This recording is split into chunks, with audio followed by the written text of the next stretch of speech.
Inondations, sécheresse, érosion côtière. Les conséquences du changement climatique sont de plus en plus visibles. La Côte d'Ivoire veut améliorer son cadre juridique en la matière. Un texte de loi est donc élaboré en vue d'harmoniser les initiatives pour freiner les effets du réchauffement climatique. La loi a pour objectif d'intégrer en son sein les engagements internationaux pris par l'État au cours de ces dernières années, notamment certaines dispositions de l'accord de Paris. Il a pour également objet de mettre en place un dispositif de coordination, d'intégrer des mécanismes de mobilisation des financements parce que l'action climatique appelle la mobilisation de suffisamment de financements. Voilà entre autres quelques innovations que contient cette loi qui est d'une extrême importance et qui est appelée de tout leur vœu par les bailleurs de fonds et par l'État de Côte d'Ivoire pour booster la lutte contre ce phénomène.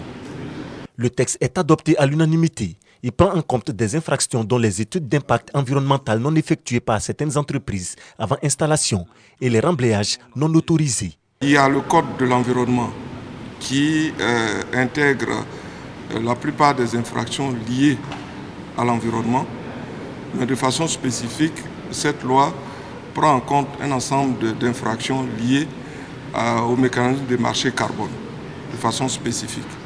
Donc les infractions sont intégrées. Ce que je voulais rappeler, c'est de dire aux Ivoiriens, la question environnementale nous engage tous. Si on ne fait rien d'ici 30, 50, 100 ans, le pire qui est promis risque de se réaliser. Nous devons agir et c'est maintenant que nous devons agir. Le ministre Jacques Assaouré invite les populations à la vigilance, aussi à adopter des comportements sains à l'égard de l'environnement.